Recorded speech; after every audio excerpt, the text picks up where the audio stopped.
નમસ્કાર વિદ્યાર્થી મિત્રો, સર્વોપરીના લાઈવ લેક્ચરમાં હું વરદાત ગોસા આપનું હાર્દિક સ્વાગત કરું છું. આપણે ધોરણ 12 કોમર્સ વિષય બીએમાં 7મો પાઠ અંકુશ, બરાબર, એમાં અગાઉ આપણે અંકુશના મહત્વની ચર્ચા કરેલી. આજે આપણે તો કે અંકુશ અને આયોજન વચ્ચે શું સંબંધ છે, relation between planning and controlling, એના વિશે વાત કરવાની છે, બરાબર. એટલે આજનો આપણો ટોપિક છે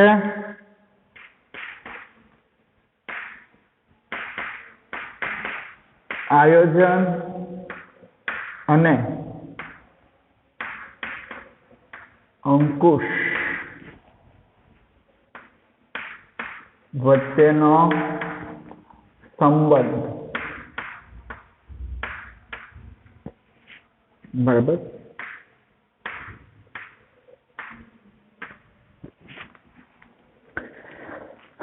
આયોજન એટલે તો કે ધ્યેયને સિદ્ધ કરવા માટે ઘડવામાં આવેલો બુદ્ધિપૂર્વકનો સૂચિત કાર્યક્રમ.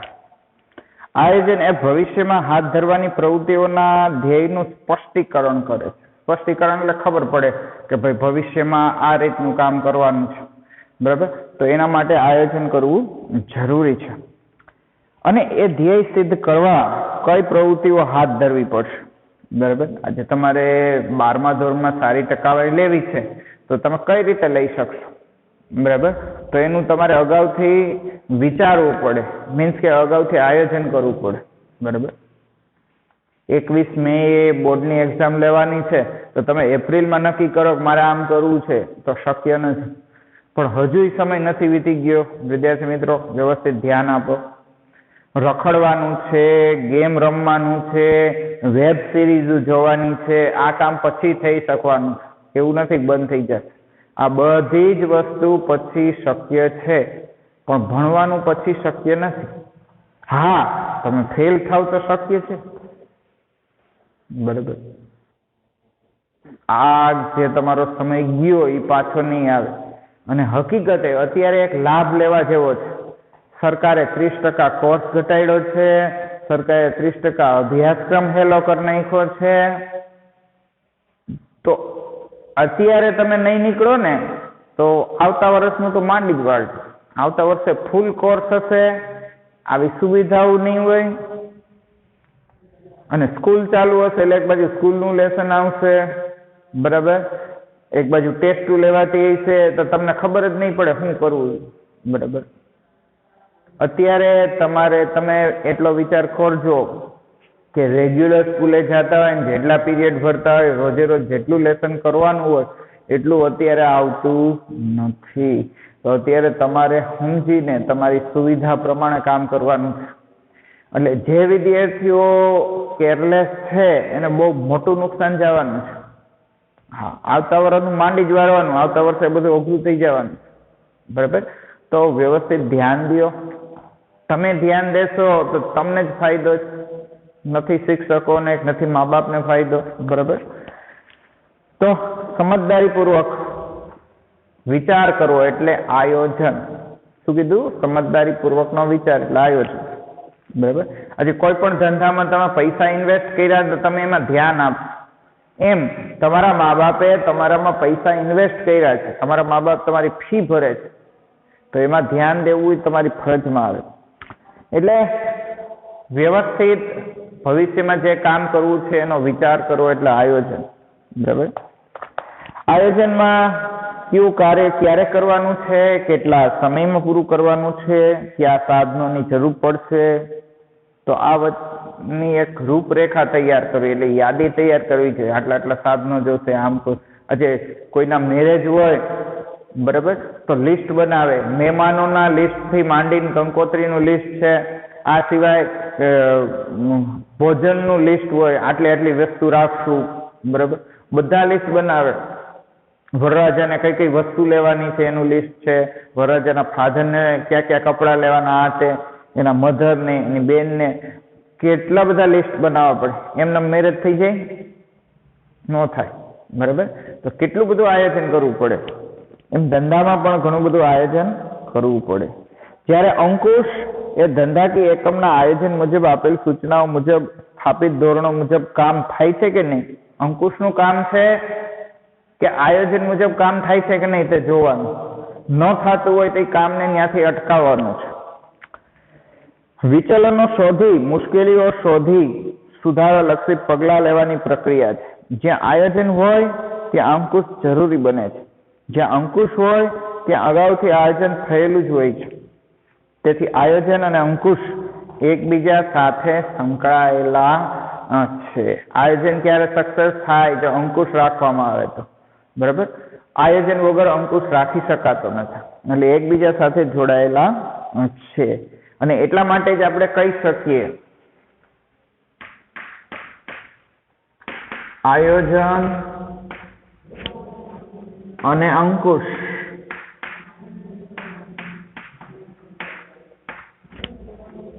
એક જ સિક્કાની બે બાજુઓ છે. આયોજન અને અંકુશ એક સિક્કાની બે બાજુઓ છે.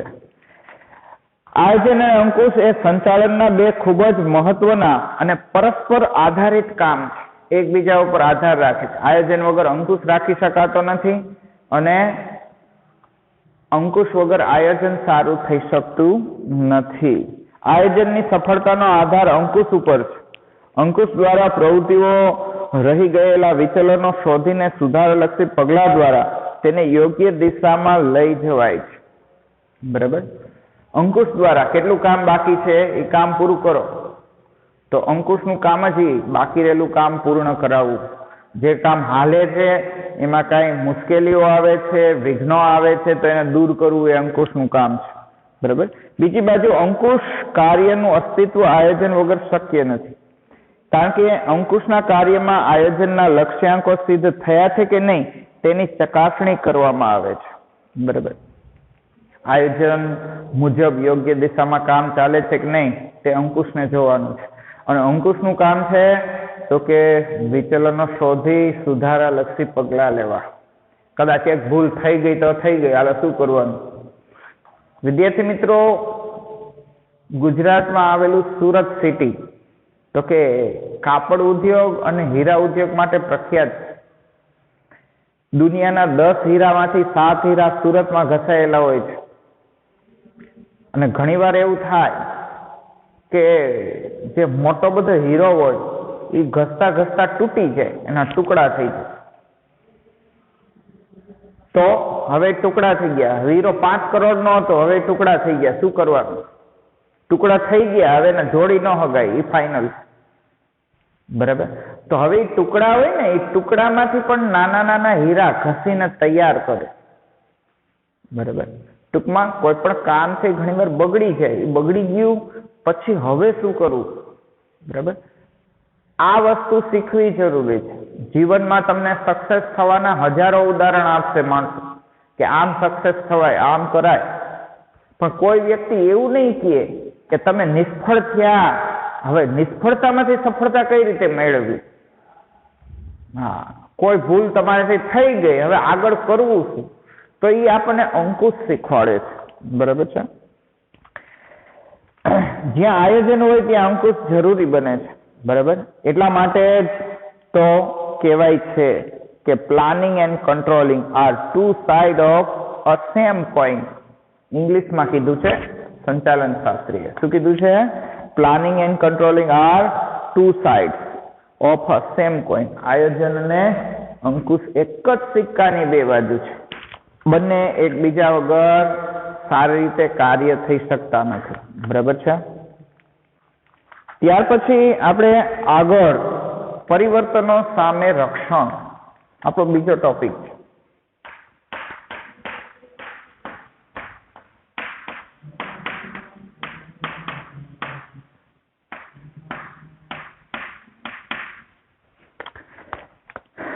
આયોજનમાં જે કાર્યો ઘડવામાં આવે છે, જે કાર્યક્રમો બનાવવામાં આવે છે, તેનો અમલ આંતરિક અને બાહ્ય પરિબળો ઉપર આધારિત હોય છે. તમે જે કામ કરો એની આંતરિક ને બાહ્ય બંને અસર થાય છે. હ્યુન્ડાઈ કંપનીએ ઇઓન કાર બંધ કરી દીધી તો એની આંતરિક ને બાહ્ય બે અસર થાય. બરાબર, કે ઇયોન કાર બંધ કરી તો એને i10 નું ઉત્પાદન વધારવું પડ્યું. બીજું બાહ્ય અસર એ કે ઘણા લોકોને ઇયોન કાર જ ગમતી હતી, i10 નહોતી ગમતી. તો એ લોકો તો કે અન્ય કાર તરફ વળ્યા જેને સૌથી નાની સ્મોલ કારની જરૂર હતી. તો એ કાં તો ક્વિડ લેવા માંડ્યા ને કાં તો ઓલ્ટો લેવા માંડ્યા. બરાબર, એટલે દરેક કાર્યની આંતરિક બાહ્ય બંને અસર થતી હોય છે. આંતરિક પરિબળોને નિયંત્રણમાં લઈ શકાય છે, જ્યારે બાહ્ય પરિબળોને નિયંત્રણમાં લઈ શકાતા નથી. આપણે ઉદાહરણ આપ્યું કે ઇયોન કારનું ઉત્પાદન બંધ કર્યું, એની જગ્યાએ તો કે i10 નું ઉત્પાદન ચાલુ કર્યું. તો આ વસ્તુ છે એના કંટ્રોલમાં હતી કે ઇયોન નું ઉત્પાદન ચાલુ રાખવું બંધ રાખવું. પણ ઇયોન નું ઉત્પાદન બંધ કરવાથી અમુક લોકો i10 લેવા પ્રેરાયા નહીં. બરાબર, એને i10 નહોતી લેવી તો એ અન્ય કાર તરફ વળ્યા. તો એ બાહ્ય પરિબળ છે, એ પેઢીના હાથમાં હોતું નથી. આ સિવાય પણ તો કે સરકારની નીતિ, હરીફાઈ, તેજી, મંદી, કાચા માલની અછત, લોકોની અભિરુચિ, ફેશનમાં પરિવર્તન વગેરે માટે અંકુશ જરૂરી બને છે. બરાબર, સરકારની નીતિ છે એ પેઢીના હાથમાં નથી. સરકાર હાલતા કાયદામાં ફેરફાર કરે તો પેઢીને એ પ્રમાણે પેઢીમાં નિયમોમાં ફેરફાર કરવા જ પડે. અત્યાર સુધી સરકાર વેલ્યુ એડેડ ટેક્સ લેતી હતી, હવે તો કે બદલી ગયો. બરાબર, ટેક્સ બદલી ગયો છે, હવે જીએસટી આવી ગયો છે. તો GST goods and service tax. બરાબર, માલ અને સેવાનો કર. ગુજરાતી નામ શું છે? માલ અને સેવાનો કર. તો ટેક્સ બદલી ગયો તો એ પ્રમાણે હિસાબોમાં બધે ફેરફાર થાય. બરાબર, તો સરકારની નીતિને લીધે તો એ બાહ્ય પરિબળ છે, પેઢીના હાથમાં નથી. હરીફાઈ બાહ્ય પરિબળ છે. હરીફાઈ થાય તો હરીફાઈમાં ટકી રહેવા માટે પેઢીને પણ હરીફાઈ ફરજિયાત કરવી જ પડે. જો ન કરો તો તમે પાછળ રહી જાઓ. પછી તેજી મંદી પણ બજાર આધારિત પરિબળો છે, એ ધંધા આધારિત પરિબળો નથી. બજારમાં ગમે તે તેજી આવી શકે, મંદી આવી શકે, તો એને કોઈ પેઢી કંટ્રોલ ન કરી શકે. કાચા માલની અછત. બરાબર, અત્યારે તમે જુઓ આ વર્ષે વરસાદ ઝાઝો થયો તો કપાસના પાકની અછત ઊભી થઈ. કપાસનો પાક થયો જ નથી. તો ઓઇલ મિલરો હોય એને કપાસિયાનું તેલ બનાવવું હોય તો શું કરવાનું? તો કાચા માલની અછત, એના માટે કપાસિયાથી કાચો માલ કહેવાય તો એ મળે જ નહીં. એને આઉટ ઓફ સ્ટેટમાંથી મંગાવવો પડે. તો નજીકમાંથી મંગાવે, બીજેથી મંગાવે, ખર્ચો વધી જાય. બરાબર, લોકોની અભિરુચિ. લોકોને અમુક વસ્તુ ગમતી હોય છે અને અમુક સમયે અમુક વસ્તુ નથી ગમતી. હ્યુન્ડાઈ કંપનીની જ વાત કરતા હતા ને હજી આપણે હ્યુન્ડાઈ કંપનીની જ વાત કરીએ કે જૂની સેન્ટ્રો કાર લોકોને બહુ ગમતી અને જૂની સેન્ટ્રો કારનું વેચાણ પણ ઝાઝું થતું. અને જૂની સેન્ટ્રો કારનું એટલું બધું વેચાણ થતું હતું, i10 ને i20 કાર વેચાતી નહોતી કારણ કે સીએનજીમાં બહુ સારી આવે. તો પછી કંપનીએ સેન્ટ્રો કારનું પ્રોડક્શન બંધ કર્યું. શું કામ? તો કે i10 ને i20 ચાલે. અને થયું એવું જ, કંપનીનું અનુમાન સાચું પડ્યું, i10 ને i20 ચાલવા માંડી. બરાબર, ફરી તો કે જે હરીફ કંપનીઓએ સ્મોલ કારમાં મોડલ્સ વધાર્યા, સેગમેન્ટ વધ્યા.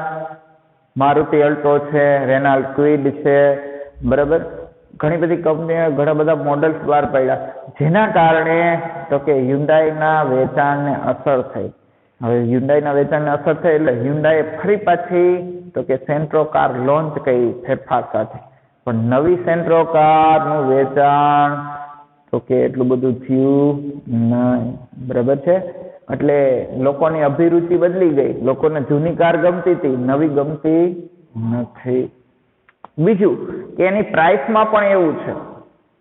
તમે i10 લેવા જાઓ 6,05,000 આવે અને સેન્ટ્રો લેવા જાઓ 5,95,000 ની આવે. ફેર કેટલો? 10,000 તો માણસોને એમ જ થાય 10,000 ના ફેર હાટું તો કે સેન્ટ્રો ન લેવાય, i10 જ લેવાય ને, સ્ટેટસ જળવાય. એમ કહેવાય i10 છે, ઓલું એમ થાય સેન્ટ્રો છે. બરાબર, 10,000 નો ફેર. એટલે માણસો એ લેવા તૈયાર નથી. એટલે લોકોની અભિરુચિ બદલતી હોય છે, ફેશનમાં પરિવર્તન આવતું હોય છે, બરાબર. ફેશનમાં પરિવર્તન આવે તો તમે બનાવેલો માલ એમને પડ્યો છે. ખાસ કરીને કાપડમાં આવું બહુ થાય, બરાબર છે. તો ધ્યાન રાખવું પડે. પણ આ બહારના પરિબળો છે એની ઉપર પેઢીનો કાબુ હોતો નથી. બાહ્ય પરિબળોને સમજીને તે અનુસાર સુધારાલક્ષી પગલાં લઈને આયોજન અનુસાર કાર્ય થાય તે જોવાનું કામ અંકુશનું છે. અત્યાર સુધી કંપની છે એ CFL બલ્બ બનાવતી, પછી LED નો જમાનો આવ્યો. શરૂઆતમાં તમે જુઓ ફિલિપ્સ છે, સિસ્કા છે, સૂર્યા છે, આવી કંપનીના જ LED બલ્બ મળતા હતા. અત્યારે ઘણી બધી કંપનીના LED બલ્બ મળવા માંડ્યા, કારણ કે જેવું બજાર હોય એવું ઉત્પાદન કરવું પડે, એ પ્રમાણે અંકુશ જાળવવો પડે. આમ આયોજન અને અંકુશ પરિવર્તનોની સામે રક્ષણ પૂરું પાડે છે. ત્રીજું છે અંકુશ માટે આયોજન પૂર્વ શરત.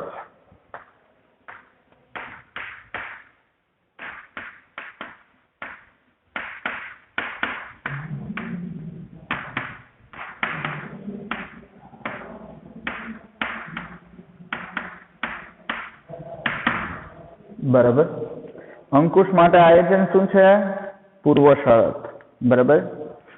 ધંધાકીય એકમના ધ્યેય સિદ્ધ કરવા યોજનાઓ ઘડવાનું કાર્ય આયોજન છે. ધંધો કેમ ચલાવવો, બરાબર, સંચાલનનું પ્રથમ કાર્ય છે પ્લાનિંગ, આયોજન.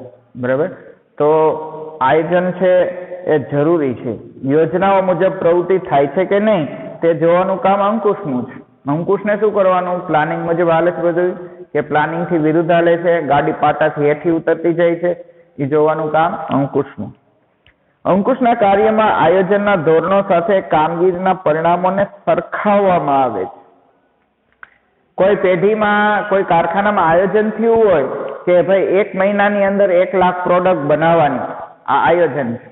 પછી હકીકતમાં મહિનાના અંતે, બરાબર, છેલ્લા દિવસે જોવામાં આવે કે હકીકતમાં એટલી પ્રોડક્ટ બની છે, તો કે ખબર પડે કે પ્રોડક્ટ તો 80,000 જ બની, આયોજન હતું લાખનું.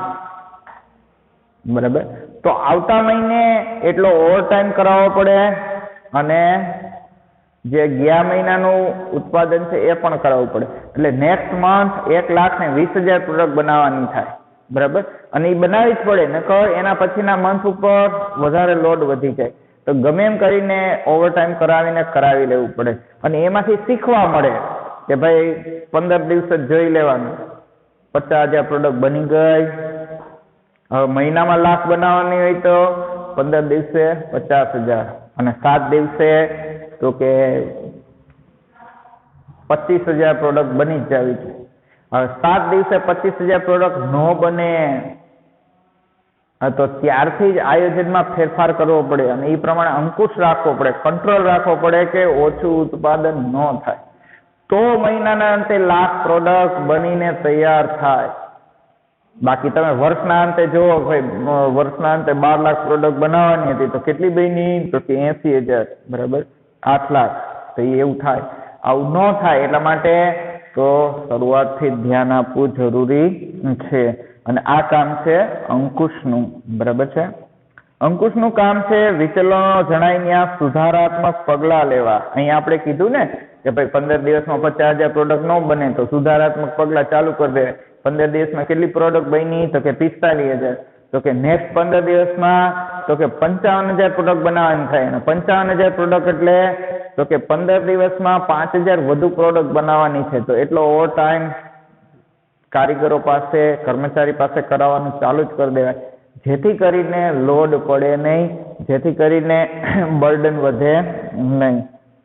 એટલે અંકુશ માટે આયોજન પૂર્વ શરત છે. જો આયોજન જ ન હોય, ખબર જ ન હોય મહિનાના અંતે કેટલી પ્રોડક્ટ બનાવવાની, તો ખબર ન પડે, તમે આયોજનના ધોરણો સાથે સરખાવી ન શકો. બરાબર. ત્યાર પછી છે આયોજન એ અંકુશનો જન્મદાતા છે. આયોજન એ અંકુશનો જન્મદાતા. બરાબર. આયોજનનું કામ છે તો કે પ્લાનિંગ બનાવવું, બરાબર છે. અને અંકુશનું કામ છે આયોજન મુજબ કામ થાય છે કે નહીં. આયોજનને કારણે જ અંકુશના કાર્યનો જન્મ થાય છે. આયોજનમાં નક્કી થયેલી પ્રવૃત્તિઓ પર અંકુશ રાખવાનો હોય છે. તેથી આયોજન વગર અંકુશનું કાર્ય અસ્તિત્વમાં આવી શકે નહીં. આ હકીકતને ધ્યાનમાં રાખીને આયોજનને અંકુશના જન્મદાતા તરીકે ઓળખવામાં આવે છે. તમે અંકુશ ક્યારે રાખી શકો? જો આયોજન બન્યું હોય તો. આયોજન બન્યું હોય તો એની સાથે સરખાવી શકાય, ભાઈ આટલું કામ થયું, આટલું બાકી, આટલું કરાવવાનું, બરાબર. પણ જો પ્લાનિંગ જ ન હોય તો તમે કોની સાથે સરખાવશો? એટલા માટે કીધું છે કે આયોજન એ અંકુશનો જન્મદાતા છે, બરાબર છે. ત્યાર પછી વિદ્યાર્થી મિત્રો અહીંયા આપણને અંકુશ પ્રક્રિયાના તબક્કા આપ્યા છે, બરાબર છે.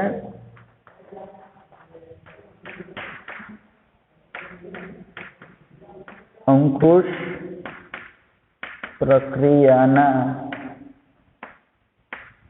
તબક્કા. અંકુશ પ્રક્રિયાના તબક્કા આપેલા છે. અંકુશ એ સર્વવ્યાપી ને સતત ચાલતી પ્રક્રિયા છે. દરેક ધંધાકીય એકમની આગવી વિશિષ્ટતાઓ હોય છે. તેથી અંકુશ રાખવા માટેની પ્રક્રિયા બધા એકમ માટે એક સરખી હોઈ શકે નહીં. છતાં અંકુશ રાખવાની પ્રક્રિયાના કેટલાક તબક્કા સામાન્ય રીતે દરેક ધંધાકીય એકમમાં જોવા મળે છે. સંચાલન શાસ્ત્રીઓ જોયું દરેક એકમમાં અલગ અલગ રીતે અંકુશ રાખવામાં આવતો હોય છે. પણ છતાંય અમુક કોમન સ્ટેપ એવા હોય, અમુક કોમન પગથિયા એવા હોય છે કે જે બધા એકમોમાં જોવા મળે છે. અને આવા કોમન સ્ટેપ, કોમન તબક્કા છે એ અહીંયા આપણને આપેલા છે, બરાબર. તો અંકુશની પ્રક્રિયાના જે તબક્કા છે એ અહીંયા આપણને આપ્યા છે, બરાબર છે. એમાં પેલું છે ધોરણોની સ્થાપના.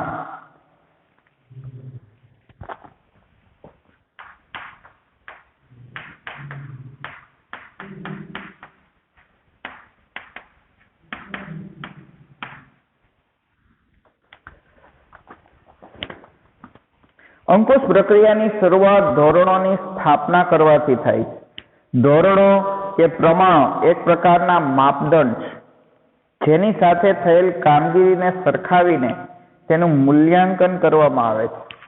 આમ અંકુશનો આધાર પૂર્વ નિર્ધારિત ધોરણો છે. નિર્ધારિત ધોરણો મુજબ કામ થાય છે કે નહીં તે જોવાનું કાર્ય અંકુશનું છે. નિર્ધારિત ધોરણો સંખ્યાત્મક કે ગુણાત્મક હોઈ શકે.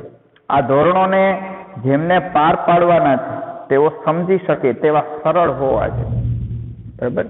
જે કાંઈ ધોરણ નક્કી થાય એ સમજી શકે એવા હોવા જોઈએ, સંખ્યાત્મક ને ગુણાત્મક હોવા જોઈએ. આ ધોરણોને પાર પાડવાના તે સમજી શકે તેવા સરળ હોવા જોઈએ.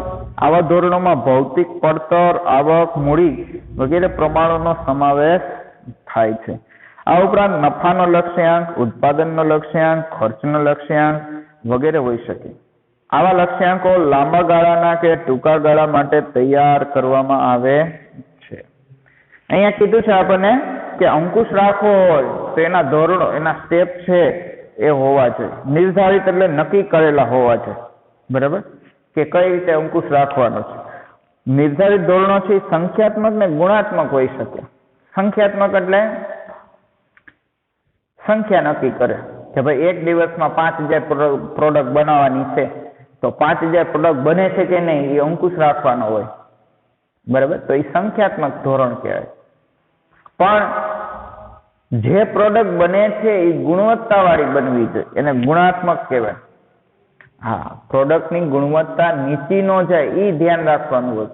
પ્રોડક્ટ આટલા દિવસમાં આટલી બનવી જોઈએ એ તો સંખ્યાત્મક થયું, પણ ગુણાત્મક પણ ધ્યાન રાખવું પડે. પ્રોડક્ટની ક્વોલિટી ખરાબ ન થવી છે. તમે ઘણી બધી હોટલમાં જમવા જતા હોય છે તો અમુક હોટલ એવી હોય છે જ્યાં 6 મહિના પછી તમે જાઓ ને તમને થાય કે હારો સ્વાદ કંઈક ચેન્જ થઈ ગયો છે, બદલી ગયો છે, એ પેલા જેવો નથી, બરાબર છે. અને અમુક જગ્યાએ તમે ગમે ત્યારે જાઓ ને એનો ટેસ્ટ કોઈથી બદલશે નહીં, બરાબર. તો એ ક્વોલિટી કહેવાય. એ અંકુશ રાખતા હોય કે એની ક્વોલિટી, ટેસ્ટ, સ્વાદ બદલે નહીં, બરાબર છે. તો આવી રીતે સંખ્યાત્મક ગુણાત્મક હોય. એવી જ રીતે ધોરણમાં ભૌતિક પડતર, આવક ને મૂડી વગેરેનું પણ સમાવેશ થાય છે. બરાબર. ભૌતિક રીતે વસ્તુ છે એ દેખાવમાં સારી લાગવી છે. અમુક કંપનીઓ છે એ પોતાની કારમાં સતત સુધારો કરતા હોય છે. તમે જુઓ અત્યારે i20 અને ક્રિટાના નવા મોડલ આવ્યા છે, જે જૂના મોડલ કરતા વધુ સારા લુકમાં લાગે છે. બરાબર. એટલે સતત એનો લુક છે એ ચેન્જ કરતા હોય છે. બરાબર. હજી ઘણા વિદ્યાર્થી મિત્રો તમે જોજો, હજી જે i10 છે ને એ લુકમાં એટલી બધી સારી નથી બનાવી. જે નવું મોડલ છે ને જૂના મોડલની સામે આમાં હજી ઓલું લાગે. બરાબર. હા, સ્પેસ વધારી, જગ્યા વધારી, એને નવી i10 માં જગ્યા વધારી, પણ નવી i10 છે એ જૂની i10 જેવી ન લાગે. પણ તમે i20 જોજો, નવી i20 જોજો, જૂની જોજો, તમને નવી i20 જોવી ગમશે. બરાબર. તમને નવી ક્રિટા જોવી ગમશે. એટલે ભૌતિક વસ્તુમાં ફેરફાર કરતા હોય. સાબુ બનાવતી કંપની જોજો, એના સાબુના આકારમાં ફેરફાર કરતા રહેશે, એના કલરમાં ફેરફાર કરશે, એની સુગંધમાં ફેરફાર કરશે, જેથી કરી માણસને ગમે અને એ સતત ખરીદે. એવી જ રીતે પડતર. પડતર એટલે વસ્તુની કિંમત છે એ બહુ વધઘટ ન થવી છે. વસ્તુની કિંમત બહુ વધઘટ થાય ને તો માણસો એ ખરીદે નહીં. આજે જૂની i20 ને નવી i20 એમાં 25-30 હજારનો ફેર હશે ને તો માણસો નવી જ લેશે, કે નવી જ લેવાય ને, BS6 નું એન્જિન આવે, ભલે 30,000 વધારે દેવા પડે. બરાબર. એટલે નવી જૂની વસ્તુમાં એટલો બધો પ્રાઇસમાં ડિફરન્સ ન આવવો જોઈએ. નિરમા કંપની એવી છે, તમે જો નિરમા કંપની આજથી 20 વર્ષ પહેલા તો કે 18 થી 20 રૂપિયામાં એની વોશિંગ પાવડરની થેલી આવતી, હજી એટલામાં જ આવે છે. કંપનીએ શું કર્યું, દિવસે વજન ઘટાડતા ગયા, કિંમત એની રહી. બરાબર. કિંમત એની જ રહી, વજન ઘટાડ્યો. એટલે માણસોને એવો ભ્રમ ઉભો થાય છે આની એની કિંમત. પાર્લેનું પેકેટ છે હજી 5 રૂપિયાનું આવે, પેલા 5 નું આવતું, પણ શું કર્યું, વજન ઘટાડ્યું. બરાબર. આવી જ રીતે આવક છે, મૂડી છે, એના ટાર્ગેટ રાખવા જોઈએ. વર્ષે આટલી આવક થવી જ છે, આટલી મૂડી ઊભી થવી જ છે, તો પછી એના ઉપર અંકુશ રાખી શકાય. ધોરણોની પસંદગી ઉચ્ચ સપાટી સંચાલનથી થાય છે. આ લક્ષ્યાંકો કર્મચારીઓને સમજાવવામાં આવે છે. જો આટલું ઉત્પાદન કરવાનું છે, સેલ્સમેન હોય તો જો આટલું વેચાણ કરવાનું છે. બરાબર. કામદારો લક્ષ્યાંકો પરથી તેની કામગીરીનું આયોજન કરે છે કે આટલું ઉત્પાદન કરવાનું જ છે તો આટલા સમયમાં થાય, આટલું આમ કરવું પડે. અને આ ધોરણો જાળવવાના સતત પ્રયાસો કરતા હોય છે. બીજું છે માહિતી સંપાદન.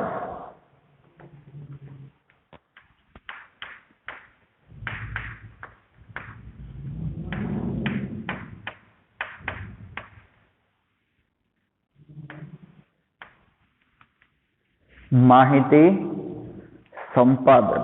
બરાબર. આ તબક્કામાં થયેલ કાર્ય અને વાસ્તવિક પરિસ્થિતિ અંગે માહિતીનું સંપાદન કરવામાં આવે છે. માહિતીનું સંપાદન કરવું એટલે માહિતી પૂરી પાડવી. માહિતી સંપાદન અંગત નિરીક્ષણ, મૌખિક અહેવાલ અને લેખિત અહેવાલ દ્વારા મેળવવામાં આવે છે. તળ સપાટીએ કેટલું પ્રોડક્શન થાય છે, કેટલા માણસો છે, કેટલા મશીનો છે, એનો સમગ્ર અહેવાલ છે મધ્ય સપાટી અને ઉચ્ચ સપાટી સુધી પહોંચાડવામાં આવે છે. બરાબર. સેલ્સમેનો કેટલું વેચાણ કરે છે, કેટલું નથી કરતા, એની માહિતી મધ્ય સપાટી અને પછી ઉચ્ચ સપાટી સુધી પહોંચાડવામાં આવતી હોય છે. બરાબર. એટલે તળ સપાટીએથી ઉચ્ચ સપાટી સુધી અહેવાલો જાય છે. ઉચ્ચ સપાટીએથી જે કાંઈ નવા પ્લાનિંગ છે, આયોજન છે, એ મધ્ય સપાટી અને તળ સપાટી સુધી આવે છે. અને એ પ્લાનિંગ પ્રમાણે કામ થાય છે કે નહીં, એ કામનું દરરોજનું લેખાજોખા છે, દરરોજની માહિતી છે, એ અપડેટ થતી હોય છે. દરેક મહિનાનું કાર્ય દરેક મહિનામાં જ પૂર્ણ કરી લેવાનું હોય છે. બરાબર. તમે જુઓ બેંકો છે એ આખર તારીખમાં એને કામ જાજુ રહેતું હોય, કારણ કે બેંકોની સિસ્ટમ છે કે એ મહિનામાં એ કામના જે કાંઈ હિસાબો છે એ મહિનામાં જ પૂરા થઈ જવા જોઈએ. બરાબર છે. એટલે ઘણી વાર આપણે કહેતા હોય કે ભાઈ બેંકમાં આખર તારીખ છે એટલે આખર તારીખમાં કામ જાજુ હોય, બરાબર. તમે જુઓ જે લોકો એકાઉન્ટન્ટના હિસાબ કરતા હોય એ લોકો ફેબ્રુઆરીમાં એને બહુ કામ રહેતું હોય, કારણ કે માર્ચ એન્ડિંગના હિસાબો આવતા હોય છે, આખા વર્ષના હિસાબો આવતા હોય છે. બરાબર. એટલે માહિતી સંપાદન થવી જોઈએ, માહિતી તૈયાર થઈને આગળ પહોંચાડવી જોઈએ, મધ્ય સપાટી અને ઉચ્ચ સપાટી સુધી પહોંચવી જોઈએ, અને તો એ નવા આયોજન નવા નિર્ણયો લઈ શકશે, એ પ્રમાણે આગળ પ્લાનિંગ કરી શકશે. એટલે પ્લાનિંગ છે એ અંકુશ ઉપર આધારિત છે. અંકુશમાં જે કાંઈ ધ્યાનમાં આવ્યું છે એ ઉપરી અધિકારીઓને એની જાણ કરવી જરૂરી છે. બરાબર. વિદ્યાર્થી મિત્રો, અહીંયા આપણે આપણો લેક્ચર પૂર્ણ કરશું. બરાબર. અંકુશ પ્રક્રિયાના આપણે 2 તબક્કા સમજાવેલા છે અને એક આયોજન ને અંકુશ વચ્ચેનો સંબંધ દર્શાવેલો છે. બરાબર. વધુ ચર્ચા આપણે નેક્સ્ટ લાઈવ લેક્ચરમાં કરશું. ત્યાં સુધી નમસ્કાર.